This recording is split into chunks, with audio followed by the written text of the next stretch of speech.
one of the things that I really appreciate is that I was born into a large family with a lot of kids, and we had a good time together. We had our spats and like that, but just healthy enough to be healthy, And we did enjoy each other. We had our own little ball games and all things like that. And you didn't have to do dishes all alone and things like that. You always had help. So that's one of my fondest memories is just being born into a large family and having a good parents and a good wholesome life. It goes back quite a long ways.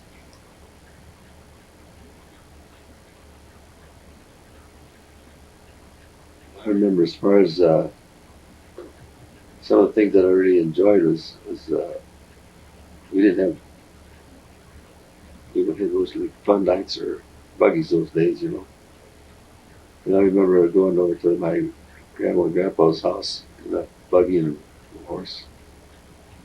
And I always enjoyed going to school. In fact, when I was in grade school, I was the smartest one in the 8th grade. The reason I was is because I was the only one there in the 8th grade. But I can't think of nothing else right now.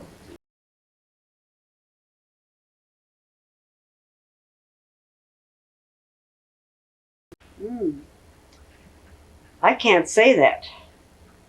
I feel like my mother, especially my mother, and my dad was too in his short lifetime, very good examples. And I can't say that I would more say that I would like to be more like my mother was. I mean, she had a fantastic sense of humor, and since she's gone now, some of us were talking just not long ago, a couple of days ago. We can't remember that Mom ever really got angry with us. She would be disgusted with us and let us know it, but in a nice, soft way, she'd let us know that. And that would hurt more than if she'd have really scolded us. But so that's what I mean. I'd like to be more like that. And so I can't answer your other question, Case. So, Well, they both worked a lot harder than I ever had to. Because those days, they my dad would get up in the morning early. He'd go out and do the chores. He'd come in and have breakfast. And then they really had to work pretty hard because everything was a lot of hand labor those days. Shucking corn by hand and shocking oats by hand. And just a lot of hard work.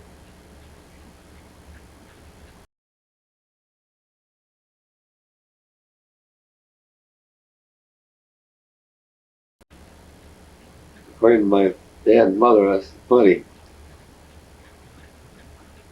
Yeah, I got some scrapes once in a while. They, I remember one Halloween night I got in a little trouble. With a bunch of younger guys, and we met up with a bunch of older guys that already had done a lot of damage. The next morning, the school sheriff was there to take us all into jail. What'd you do? They dumped over machinery, and they opened up oats bins, and they turned shanties over, outside toilets. And actually, we didn't hardly do anything that was really bad until we met up with those guys, and they already had dirty work done. So we got on the bad part of it.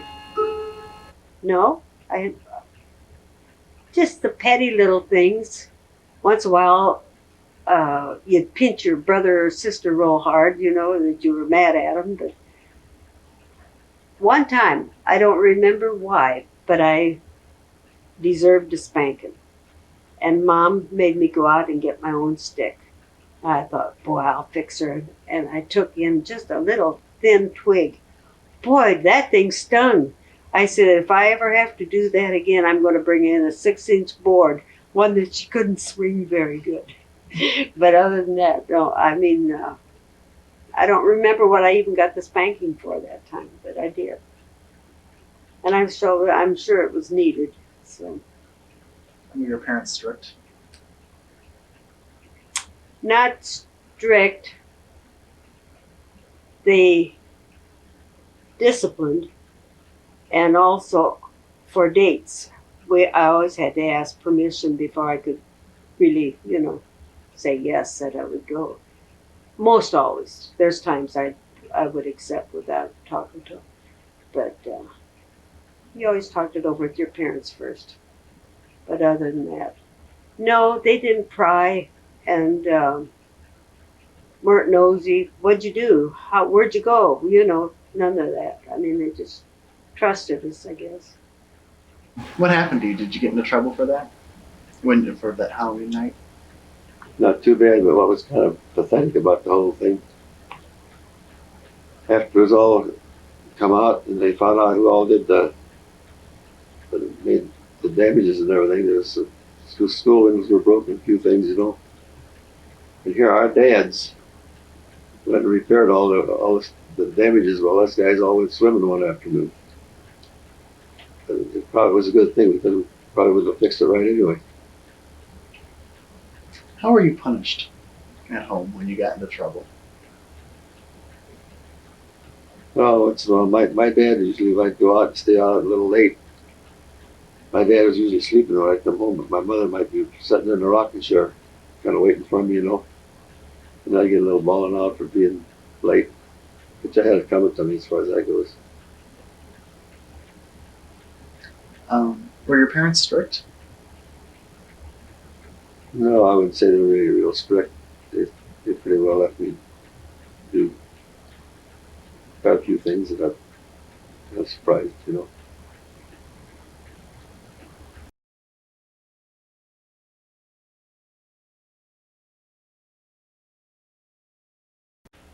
Yes. Well, was I? Yeah, I'm still in my teens. I was still in high school. Um, the Fred Herbst. Too many clocks around here. Oh, they're everywhere. Yeah. Fred Herbst had a let's let the bakery clock here. stop first. Otherwise, it's going to be really distracting. Okay. Okay. Had a bakery here in Roanoke, and I used to work there, and on Saturdays because others was school days. And then during the summer, I would get up and go to work. But I stayed that summer in my grandma Blunder's house. And then in the afternoon, that work was done by noon or so. Then I went over and I worked in the restaurant in Roanoke in the afternoon. And in the evenings, I went down to the theater because a friend I was going with at that time was an usher at the theater. So I had each day was the same pattern. And then Gus Baum's up at Highland Park, Michigan, no, Illinois, had a real good bakery up in Chicago area. Highland Park, you know where it's at? Anyhow, I worked over Christmas. We'd go up November, first part of November, 2 years I did this, and worked through the Christmas rush.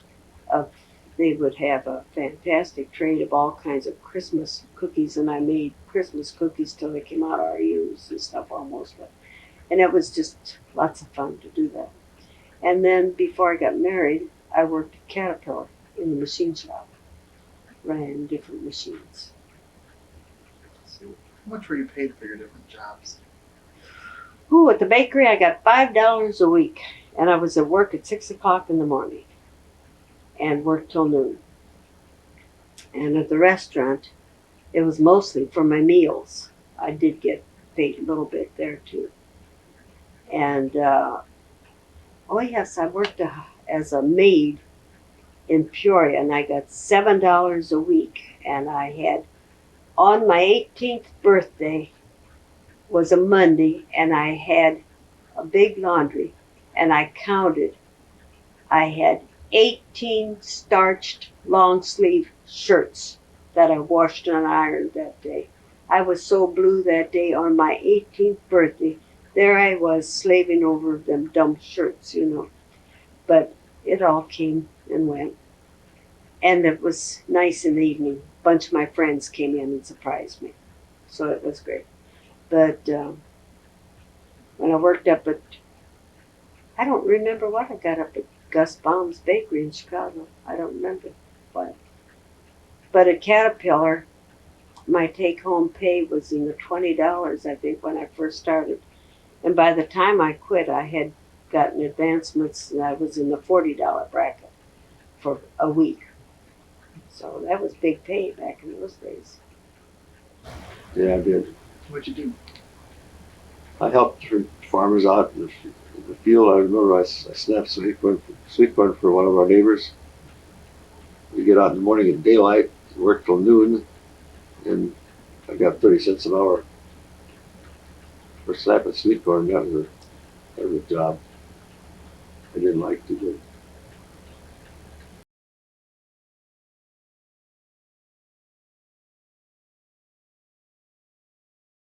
Foolishly. I used to spend, well, that little money I made then later on I saved my money, but then that little money I made then I spent it. I never had to give any of my money home ever.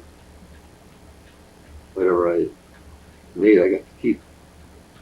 When I was just a young kid. So did you spend it on movies or dates or comic books or? Mm,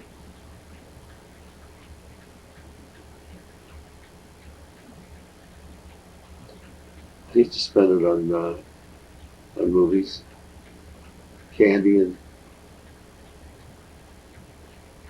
a few other things. I saved it. And when we got married, I bought all our furniture.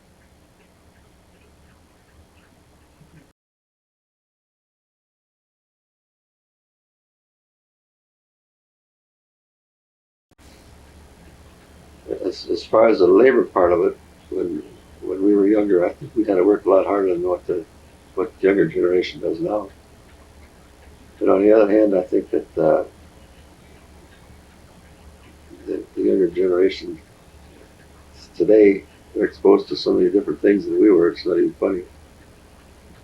I mean, we didn't ever hear of a lot of the things that are going on today because they weren't around. They weren't available. Do you think you were better off for that?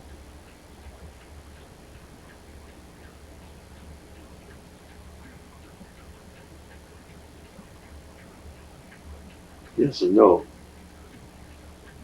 I think that I'm sure that we older ones that we'd have been exposed to some of the things that they're exposed to today. We've been probably in the same shoes they are today. Sure, we will be. But I, I'm not saying that I have a lot of confidence in the younger generation because they're more educated than we were. A lot of things, and I'm real thankful for the younger generation because I got a lot of confidence in them. Easier. We led a more sheltered life. Well, I don't know if it was more sheltered, but you didn't hear of all the drugs and the murders and all that stuff as there is now. And I think there's so much more evil that children can get into now. It's so easily accessible to them, that, or we didn't have that temptations.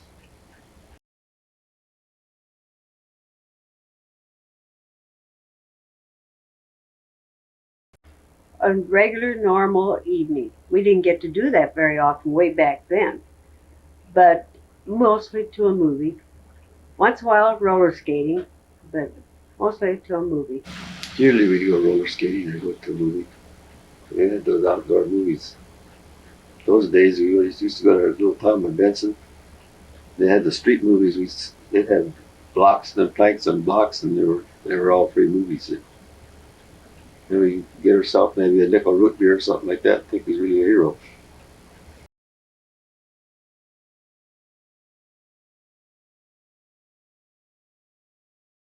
Well, it was a law that you had to go to school till you were 16. And the only way, especially like farmers, the boys would get exempt from that if they were needed at home to help farming. Well, my oldest brother, He was a very good student, but he hated algebra and all this when he got to high school. And so he would be sick. And there was neighbors had a car that they drove to school and then picked up different ones along the way till the car would go past and he knew he was safe and didn't have to go to school that day. He'd get better real fast. Anyhow, the folks did. Mildred, Harlow, Wilmer, and Irma only went to high school 1 year, and then they were needed at home. And then Eddie and I were the first ones to graduate from high school. So folks didn't object to it other than the fact that it was needed at home, and so they went back in those days. Well, I don't think it was quite as, I know it wasn't near as important as it is now. Because there's not too many people went to college those days. It wasn't a necessity. You could get a pretty, pretty good job without going to college. It wasn't required those days like it is now.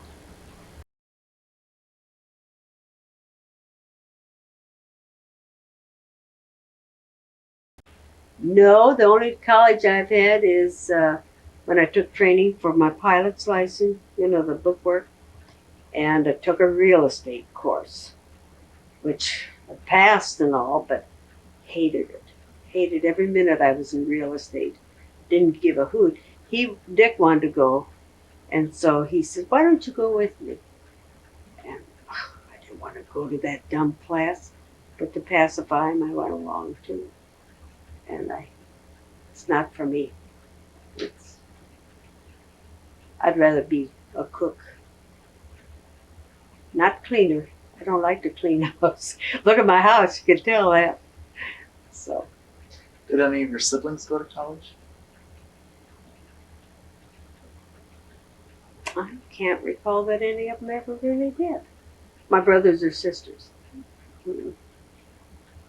Maybe just a course or so like that too, but no. That wasn't a thing that everybody did. Like nowadays, it's essential that they go to school, college, have a college degree. I went part-time to Bradley and just took a few short courses. That's about it. Did your siblings go to college?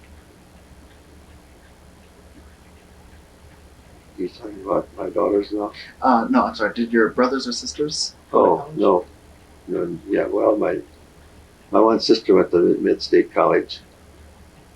She took a business course there. But my older sister didn't go to college.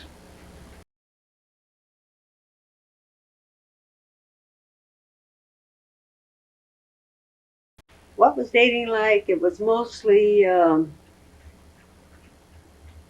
not even going out to dinner, just an evening movie or something like that, then to a restaurant or something afterwards for Sunday or soda or something, and then a little, all at once the car just wouldn't run no more for a little while. And then pretty soon it would be time to go home. It was curfew time. So that's what it was like. Did you date a lot? Oh, enough. I had my share of friends. You'd either go to a show or... Yeah, I used to go roller skating a lot. I never really learned to dance in my life. But I loved to roller skate. We went roller skating a lot. And then we had parties like we just played baseball and games and stuff like that. We always had a good time. Did you date a lot? Plenty. For as young as I was, I think I dated a lot as much as I dared to at the time.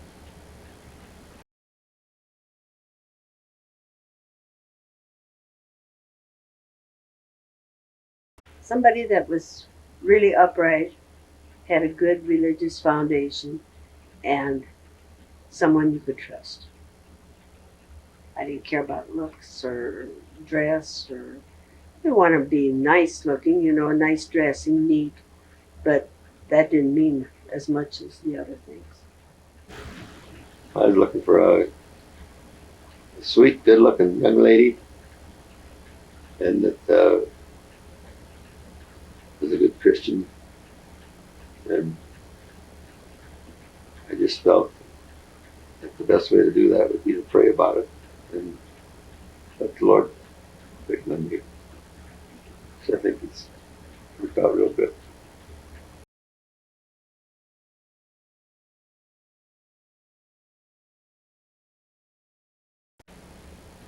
With open arms. No, I've known her from quite a long, all our life. We kind of grew up together. And I was one of the lucky ones whenever her dad took a truckload of guys of people, kids to swimming on the 4th of July. I always get to go along. And I always thought an awful lot of her, but I didn't think I probably had a chance to ever meet her. I caught her in her weak moments. I didn't meet him. It was just somebody I knew from growing up, Sunday school and so on. And he asked my sister Dorothy for a date, and I said, "Don't you dare go with him. He's too ornery." And beside that, I says, "He's not a good driver." He had a name for being kind of a fast driver. He was a good driver, but he was kind of fast and so. And one time he was at our place, and after he repented and was a member, why Dad said, "Well, you're a pretty good guy now if you just learned to drive once." That's it.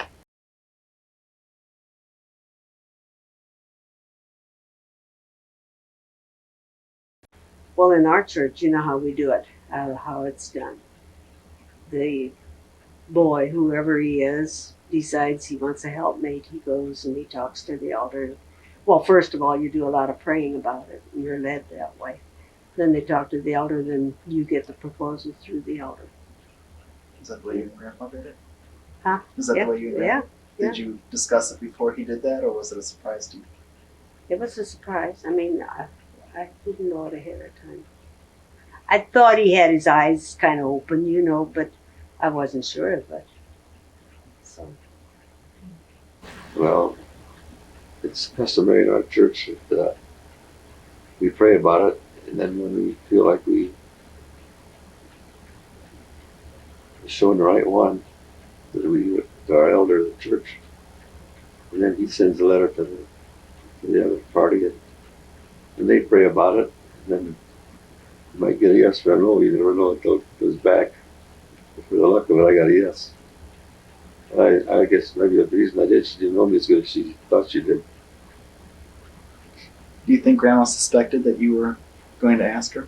Well, I kind of think so because I made goo-goo eyes at her once in a while.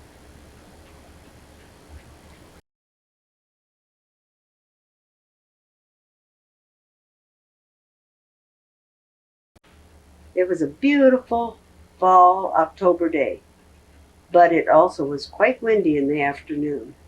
But it was just nice. It really was, and it was nothing out of the ordinary. Just a plain wedding, but one that we enjoyed and loved. Well, let's see, it was just kind of a simple wedding. There was nothing elaborate. It was just a real nice wedding, a nice reception, and then we took off on our honeymoon.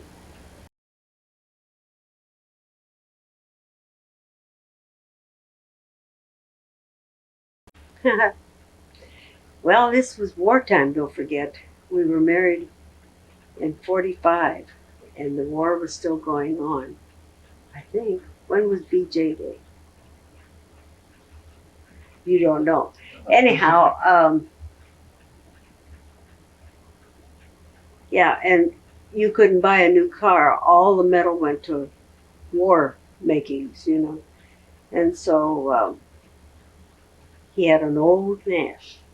We were heading for Florida, and we got as far as Asheville, North Carolina, and I don't know how many times in between the time we left till we got there that we had to have something fixed on the car. So when we got there, it was, well, about half of our time was used up. And so we decided we better turn around and head back for Roanoke. And we got back to Roanoke and it was in the garage for a week. Tried to get fixed up again if we could run it. And we were heading for Florida, but didn't make it. Did you take it all in good spirits, or did you get frustrated? Oh no! At that time, anything is good. You know, it's just fine. That's the way it is. We started out for Florida, but we wound up down in Nashville, Tennessee, about in that area there. In those days, we couldn't buy a new car, so we had quite a bit of car trouble. I bought a used car before I left, and we just stuck around down the Smoky Mountains for a while, and we decided we better come back home, so we go to Florida. So that's what we did. We had a good time.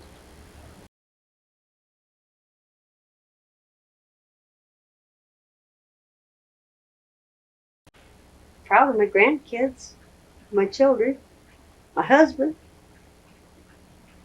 Um,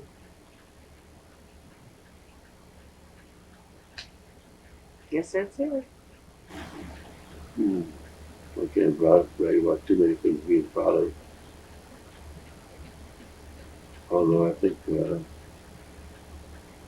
best thing that I ever done in my life is when I turned my life over to the Lord.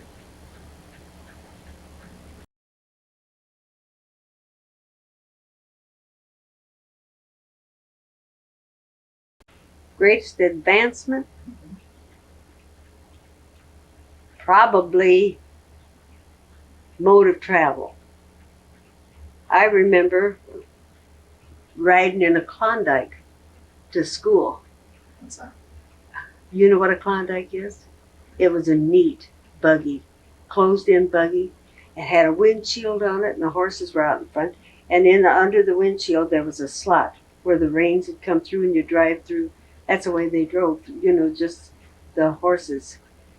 And to the modern jets and so on and so forth now, and the short time of space it takes to get places in this world anymore. It's a small world. But I'd say that's one of, and then like farming, the machinery and all that, from horses to the huge tractors that take a half a field at a time now that are around. So So starting out with being a farmer, the machinery. When we started out, we was planting corn planting 2 rows with the horses, and now we got 24-row planters with the tractor. Uh, a big change I saw was in farm machinery, in aviation, another thing, and communications like telephone and uh, just about everything you think of has been so advanced you can hardly believe it, like computers. So there's been a big change.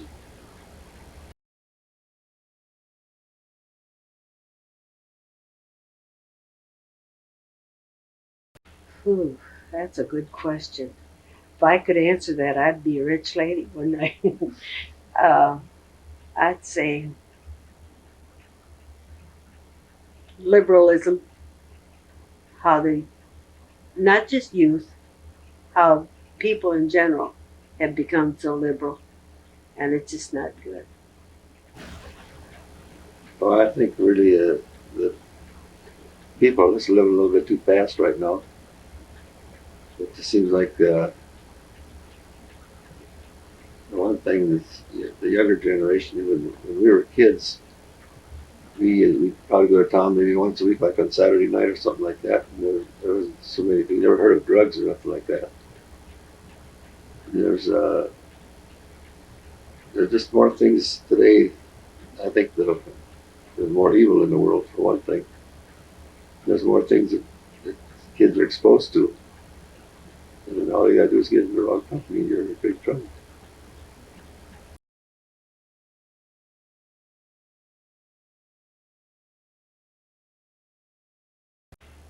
Dear, I guess I wouldn't do anything different because right now I can't think of anything that I would change. Just same thing over.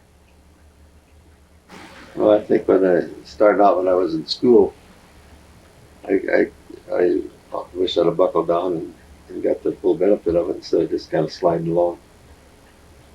I didn't think I got the worst grades, but I should have got a lot better grades.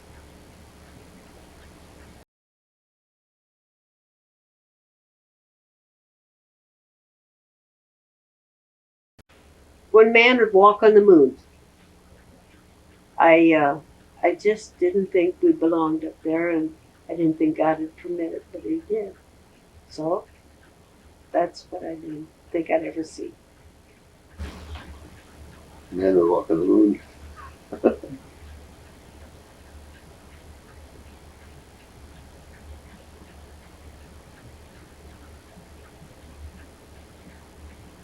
I never thought, as far as aviation is concerned, I didn't think we'd ever see the day that we'd have these jet planes that can get from one place to another in such a short time. Because when I think way back, some of the first planes that I rode in was a biplane, two-placer, open cockpit. And then they went to propeller airplanes, and that was a big advancement. And turbojets, and then they went to jets. And it's unbelievable how fast some of these airplanes can go now, especially the warplanes that we have. So that's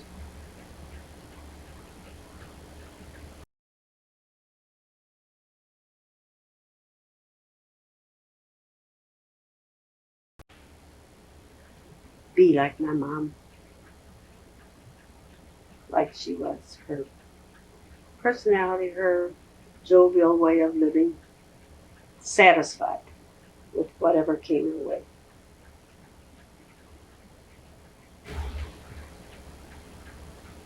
I wish I could do some of the things that I've done in the past a little different than what I did because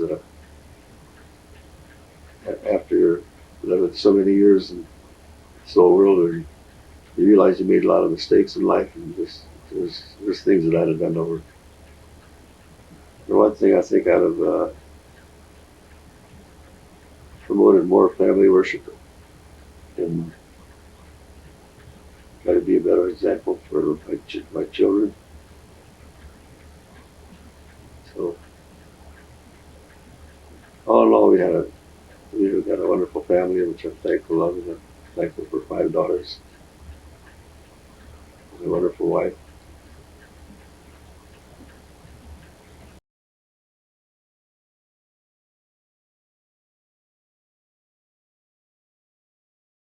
Guess I don't have any regrets.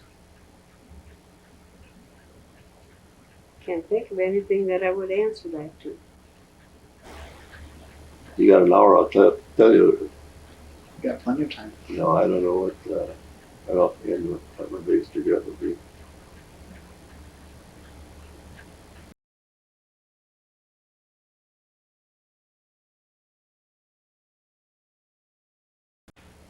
It had a big effect on our life because I was right in the teenage years when it was really happening and all the boys had to go to service.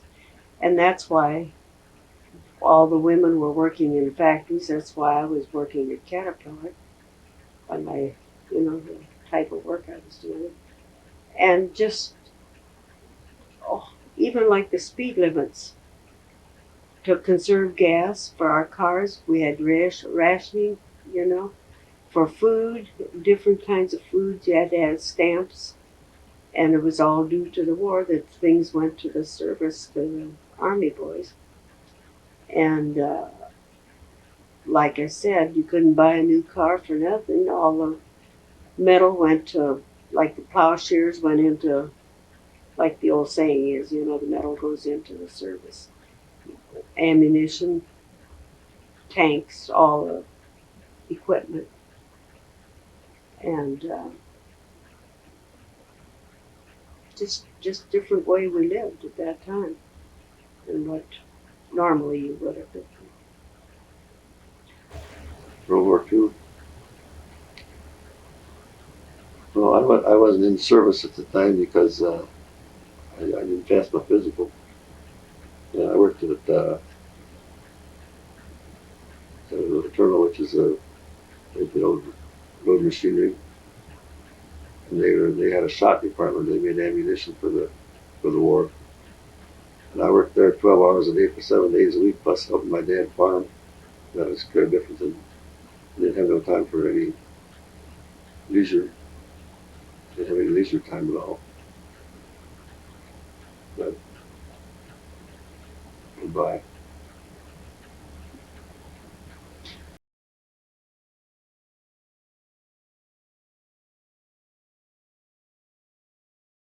Hmm. Good question. I think it was because we didn't ask to get in the war. We were bombed first, and as much as I'm against taking another life, I don't believe in that. But still, at the same token, it was the only way we could end the war.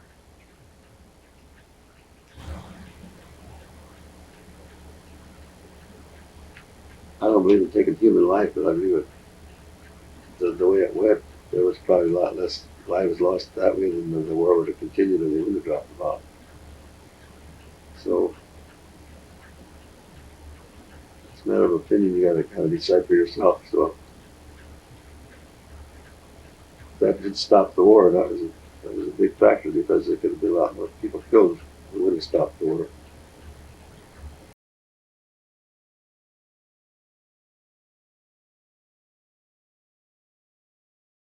Oh, I'll never forget that. It was a rainy, drizzly, cold, bleak day, November, and Dick and whoever was helping him at the time were putting away machinery after all the fall work was done. And they had just been in to eat dinner, and I had the radio on. And after they went back out, and I heard it that President Kennedy was shot. And I threw a jacket over the top of my head and all because it was rainy, ran out, and I told them that Kennedy was shot. And they couldn't hardly believe it either, you know. And it was a sad day. And I never did care much for Jackie, but my heart went out to her because it was sad. Who do you think was behind his assassination? Good question. I've had different thoughts about that. Was it really a stranger, or was it even Johnson's doings? Now that's not nice to accuse somebody that you don't know anything about, you know. But maybe he wanted to be president real bad. I don't know. I remember when I heard it, I had a hard man working for me at the time, and Mardell came out and told us, and we were shocked because it was, it was a sad day, really. Who do you think was behind his assassination? I really don't know.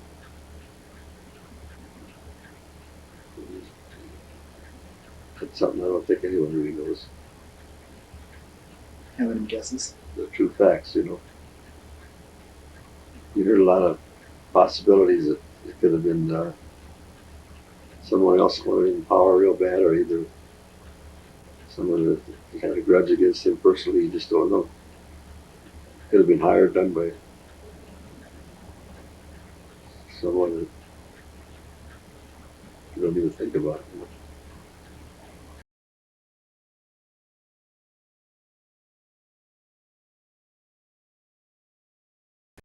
That's another good question. You've got some good questions, Casey. Um, I don't know what the point of it.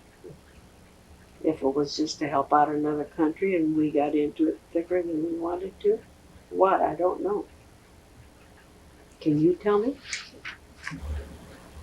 I really don't know. That was just kind of a useless war as far as I was concerned because they really never accomplished anything other than killing a bunch of people. We never did win that war, you know. So I don't know.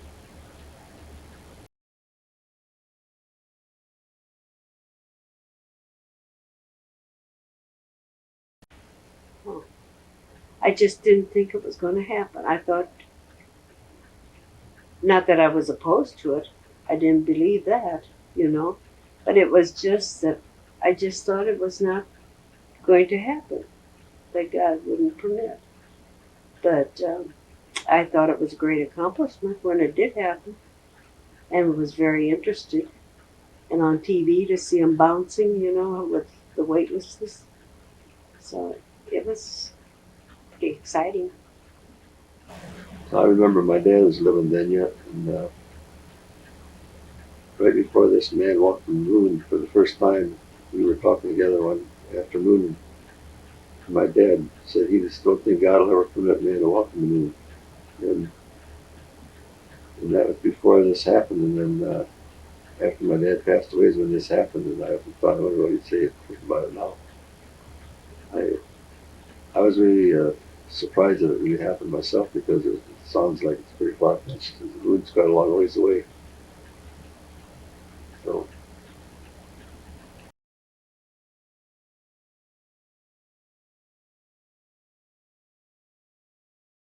Trying to help other people what I could, and helping out our children what I can, and grandchildren. Making spaghetti. Great, great. 50 years from now, you probably have some great, great. Yeah. Oh, yeah. Mm-hmm. Yep, I'd have, no, not 50 years from now. I'm going to be 75 already, and so 50 years, 125, Don't think so. I think I'd probably do a lot of things different. I'd probably be a better example.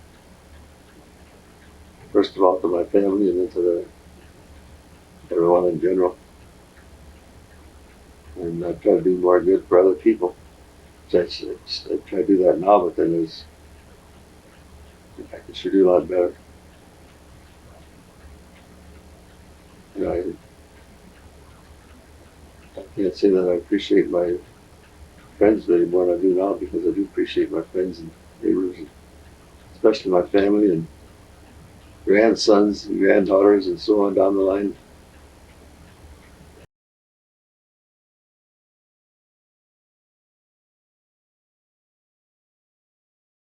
Sin will rule. Too much meanness, evil in this world anymore. People with all the murders and the killings, and for no reason at all. Just shooting into a bus or something loaded with people. It's a wicked world. Where there's a lot of evil and a lot of things that are going on that it's not beneficial for them, for their spiritual welfare as well as their health. And still, it's yeah, everything's more modern than it was before, and it's just more things available. That's all.